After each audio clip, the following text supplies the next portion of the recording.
Fat অ্যাডাপ্টেশনে যাদের কোষ্ঠকাঠিন্য হয় তাদের জন্য আমার অভিজ্ঞতা থেকে এই ভিডিও। আমি যখন ফ্যাট অ্যাডাপ্টেশন শুরু করতাম আগে ওজন কমানোর জন্য, তখন আমি কার্বোহাইড্রেট বাদ দিতাম, যেরকম ভাত, রুটি, আলু, ডাল, এগুলো আমি বাদ দিতাম, আর ফল তো বাদই দিতাম। ঠিক তখনই আমার একদিন পরে আমার সমস্যা হয়ে যেত। কী সমস্যা হইতো? আমার কোষ্ঠকাঠিন্য সমস্যা হইতো সোজা। একদিন পর থেকে আমার অনেক সমস্যা হয়ে যেত। তো এভাবে আমি অনেকবার ট্রাই করছি, কিন্তু পারি নাই। তারপর আমি আশা ছাইড়া দিছি যে আমার দ্বারা হয়তো ওয়েট লস সাকসেসফুলি করা আর হবে না। কিন্তু আমার দিন দিন ওজন বাড়তেছিল। একটু ভিতরে যায় মাঠে, ওজন এমনভাবে বাড়তেছিল। আবার এইদিকে আমার খুব নিজের ওজন দেখে আমার খুব মন খারাপ হইতো। আবার আমি পারতেছিলাম না, কোষ্ঠকাঠিন্যর কারণে আমি পারতেছিলাম না। শর্করা জাতীয় খাবারগুলো বাদ দিলে আমার সমস্যা হয়। তো এই জন্য আমি ওজনও কমাইবার পারতেছিলাম না। আবার অনেকবার চেষ্টা করছি যে অল্প অল্প করে খাবো, যখন খিদে লাগবে তখন খাবো। এভাবে অনেক চেষ্টা করছি, হয়তো কিছুটা রেজাল্ট পাইছি, বাট আমি ভালো কোনো ফলাফল পাই না, ভালো কোনো রেজাল্ট আমি পাই নাই। ঠিক আছে, আর ওইভাবে খিদা লাগে, প্রচুর খিদা লাগে। তারপর আমি চিন্তা করলাম যে আমি একজন ডাক্তারের কাছে যাই, পুষ্টিবিদের কাছে যাই। পুষ্টিবিদ এবং ডাক্তারের পরামর্শে যদি আমি এটা ফলো করি তাহলে হয়তো আমি সাকসেস হব। তারপর আমি চলে গেলাম ডাক্তারের কাছে, পুষ্টিবিদের কাছে। আপনারা আমার ভাইরাল ভিডিওতে দেখছেন যে আমি ডাক্তার জাহাঙ্গীর কবিরের কাছে আমি গেছিলাম। তারপর ওইখানে যাওয়ার পরে আমি ডাক্তারকে আমার সমস্যাটা বলছি যে আমার অনেক ওজন বেশি, ওভারওয়েট। এখন আমি যদি ওজন কমানোর জন্য যদি আমি শর্করা জাতীয় খাবারগুলো বাদ দেই তাহলে আমার সমস্যা হয়ে যায়, কোষ্ঠকাঠিন্য সমস্যা হয়। কার্বটা বাদ দিলে আমার সমস্যা হয়, এমনিতে সমস্যা হয় না, কিন্তু শর্করা জাতীয় খাবার ভাত, রুটি, আলু এগুলা বাদ দিলেই আমার সমস্যা হয়ে যায়। তারপর ডাক্তার এবং পুষ্টিবিদ তারা আমাকে যে পরামর্শ দিল ওই পরামর্শ মোতাবেক আমি এখন চলতেছি। তো আজকে আমার ফ্যাট অ্যাডাপ্টেশনের 4র্থ দিন, 4 নম্বর দিন। আলহামদুলিল্লাহ, আজকে সকাল পর্যন্ত অনেক অনেক ভালো একটা রেজাল্ট পাইতেছি।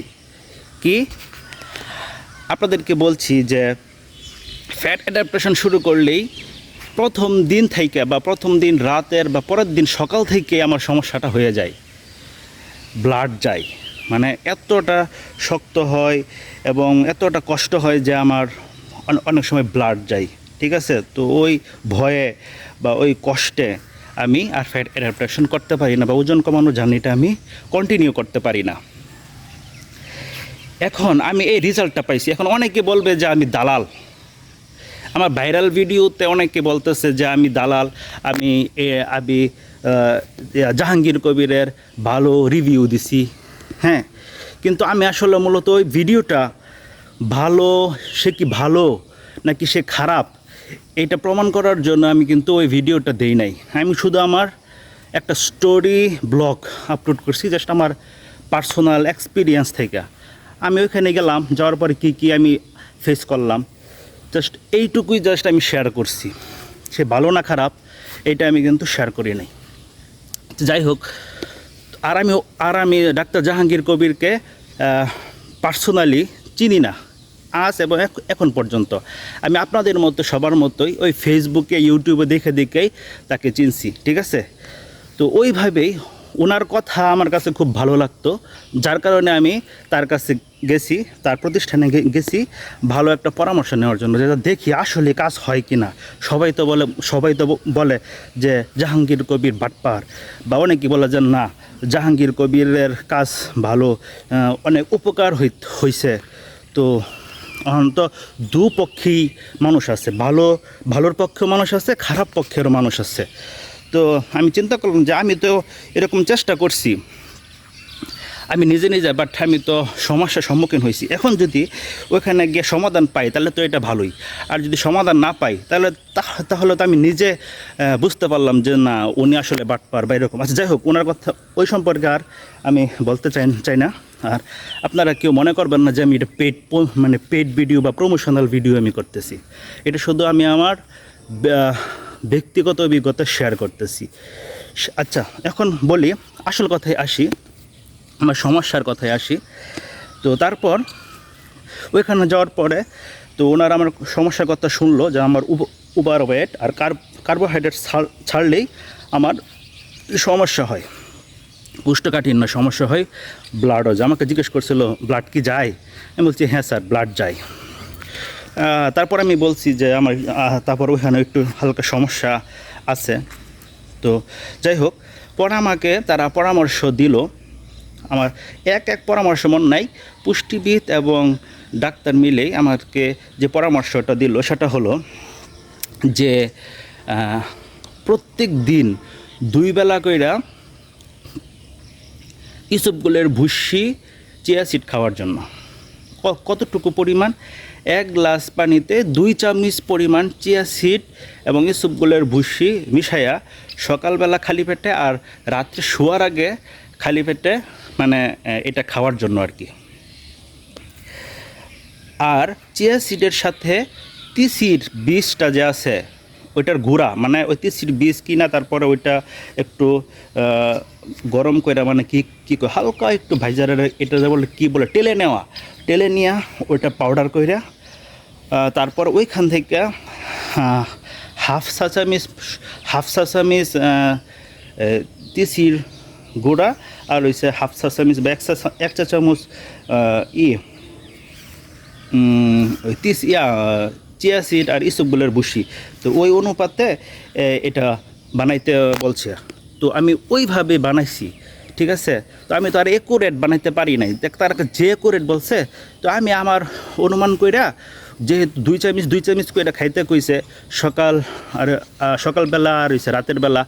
তো ওই হিসাবে সকালবেলা ধরেন 2 চামচ আমি চিয়া সিড ইসবগুলের ভুসি 2 চামচ নিছি আর তিসির গুঁড়া নিছি 1 চা চামচ, মানে ওইটা করে মিক্স কইরা তারপর আমি সকাল আর রাতে খাইছি, ঠিক আছে। এর পাশ হ্যাঁ তারপর এটা হলো একটা। তারপরে আমার বলছে কি একদিন পরে 1 গ্লাস পানিতে হাফ চা চামচ বেকিং সোডা, যেটা একদম মানে খাঁটি ভালোটা বেকিং সোডা 1 গ্লাস পানিতে মিশাইয়া খাইতে কইছে। এটা খালি পেটে, একদম ঘুম থেকে ওঠার পরে খালি পেটে। তো ওইটাও আমি একদিন পরে খাইতেছি। তারপরে আরেকটা দিল কুমড়োর জুস, চাল কুমড়া আছে না, ওই চাল কুমড়ার জুস দিল। চাল কুমড়ার জুসটা কীভাবে? ওই চাল কুমড়া যেটা আপনার যে কুমড়ার উপরে একটু সাদা লেয়ার পড়ছে, ওই কুমড়াটা সিলাইয়া ব্লেন্ড কইরা, মানে এটা আসলে পরিমাণের উপর যার যতটুকু লাগে। তো ওইটা ব্লেন্ড করার পরে ওইখান থেকে ছাইকা নিছি ওইটার রসটা। ব্লেন্ড করার সময় হালকা একটু পানি মিশিয়ে নাও। তারপরে এটা ব্লেন্ড করার পরে ওইটা আমি ছাইকা নেওয়ার পরে ওটা থেকে যে রস ওই রসটা আমি খাইছি। আবার কখনো ওই রসের মধ্যে আবার একটু বেশি করে পানি মিক্স করছি। আবার ওটার মধ্যে অনেক সময় কাকা মাকা মিক্স করছি। আবার কখনো হলুদের বুস্টার, যা হলুদের পাউডারটা ওইটা মিক্স করছি। ওইটা মিক্স করে আমি খাইছি, ঠিক আছে। এটা হলো যে চাল কুমড়ার জুস। আরেকটা দিয়েছিল আমাকে গ্রিন জুসটা কি বিভিন্ন ধরনের যে শাকগুলো আমরা খাই ওই ওই শাকের পাতা, হ্যাঁ ওই শাকের পাতা আপনার ব্লেন্ড কইরা পানির মধ্যে ব্লেন্ড কইরা আদা কুচি আর বিভিন্ন কিছু দিয়া গ্রিন জুসটার রেসিপিটা একদিন আপনাদের সাথে শেয়ার করব। ওই গ্রিন জুসটা আমাকে 1 গ্লাস কইরা খাইতে বলছে আমাকে, ঠিক আছে, প্রতিদিন। আবার আমি বলছিলাম যে আমার বাসার মধ্যে স্পিরুলিনা আছে, আমি কি স্পিরুলিনা খাইতে পারবো কি না। পুষ্টিবিদ আমাকে বলল, ও আরেকটা কথা, পুষ্টিবিদ আমাকে তখন বলল যে আপনি গ্রিন জুসের সাথে অ্যালোভেরা আপনি মিক্স করে খায়েন, 2 চামচ অ্যালোভেরা, সম্ভবত 2 চামচের কথা বলছিল। এই তুমি কয় চামচ দাও? হ্যাঁ ঠিক আছে, তাহলে 2 চামচ, 2 চামচ অ্যালোভেরা ওটার সাথে মিক্স করে গ্রিন জুসের সাথে মিক্স করে খাইতে বলছে। পরে আমি বলছিলাম যে ম্যাডাম যে আমার তো স্পিরুলিনাও আছে, আমি কি ওইটাও কি এটার সাথে মিক্স করব? তখন বলছে কি যেদিন আপনি স্পিরুলিনা মিক্স করবেন ওই দিন অ্যালোভেরা মিক্স করেন না, আর যেদিন অ্যালোভেরা মিক্স করবেন ওই দিন স্পিরুলিনা মিক্স করেন না। তারপর আমি তো ওইভাবে আমি প্রতিদিন গ্রিন জুস খাচ্ছি। আচ্ছা, এরপরে আরেকটা খাই, এই যে এখন যে আমি হাঁটতে বের হয়েছি, হাঁটার পরে আমি যায়া খাবো হচ্ছে আপনার হলুদের বুস্টার, টারমারিক টি, ঠিক আছে, হলুদের টি মানে চা। এটা হলো যে কুসুম গরম পানিতে হলুদের পাউডার আর হচ্ছে আপনার নারিকেল তেল, এটা মিক্স কইরা ব্লেন্ড কইরা তারপর ওইটা ধরেন আমি খাবো। তো আপনারা বলেন কয়টা পানীয় গেল? আরও কোনো পানীয় আছে বাকি? এইটুকুই তো। আর কাকা মাকা তো আমি খাই, ওই যে বললাম যে এটা আলাদাও অনেক সময় খাই, আবার অনেক সময় কুমড়ার জুসের সাথেও খাই। আচ্ছা, তো এগুলা পানীয় দিছিল, তো এগুলো আমি ঠিকমতো নিয়মিত খাচ্ছি।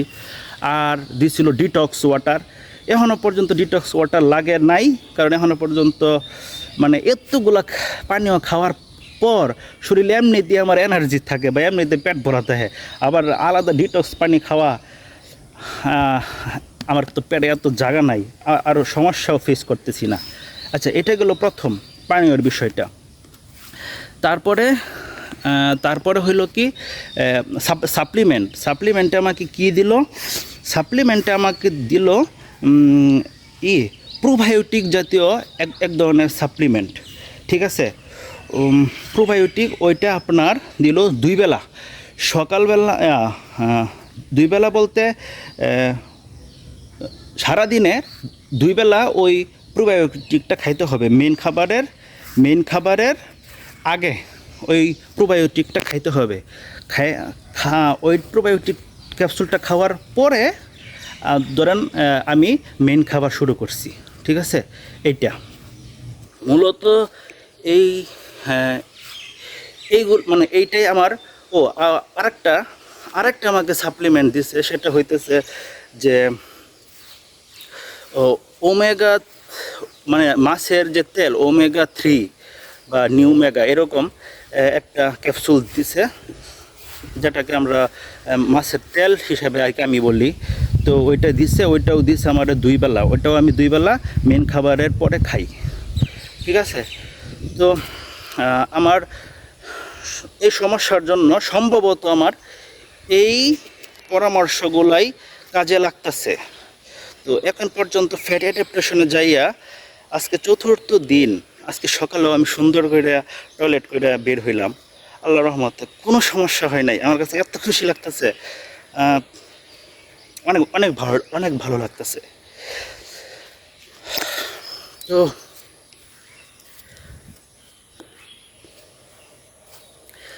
আমি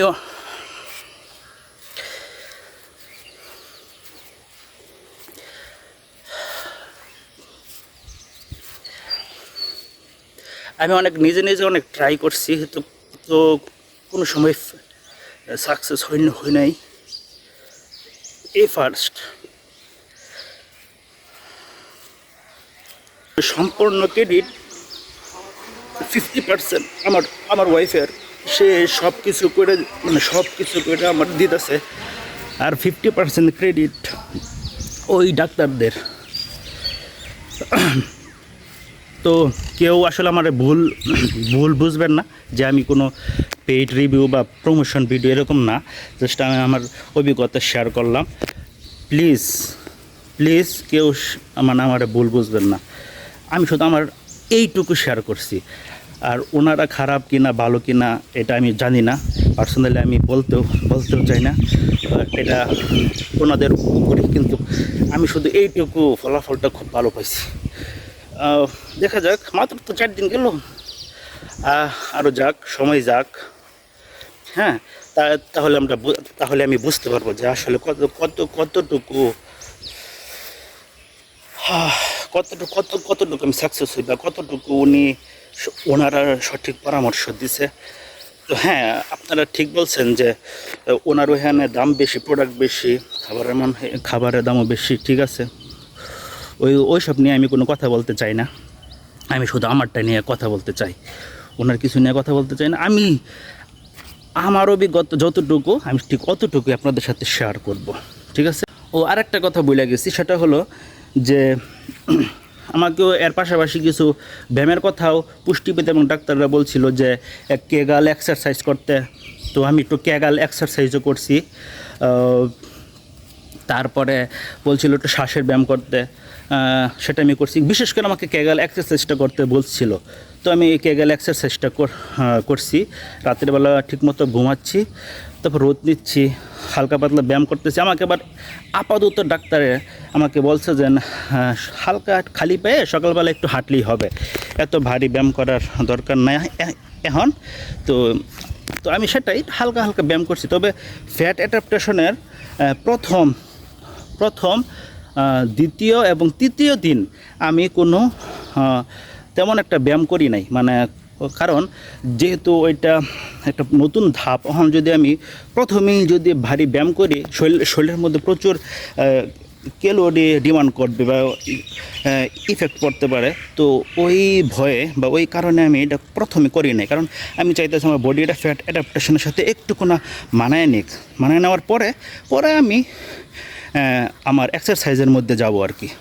তো এই কারণেই তো আজকে 4র্থ দিন, আজকে থেকে আবার হাঁটা শুরু করলাম। তো আজকে এই পর্যন্তই। আপনারা আমার আপডেট রাখতে এবং আমাকে সমর্থন দিতে, সাপোর্ট দিতে আমার Facebook page Rumi fit life এবং আমার YouTube channel Rumi fit life, হ্যাঁ, ফলো এবং সাবস্ক্রাইব করে পাশে থাকবেন। আল্লাহ হাফেজ।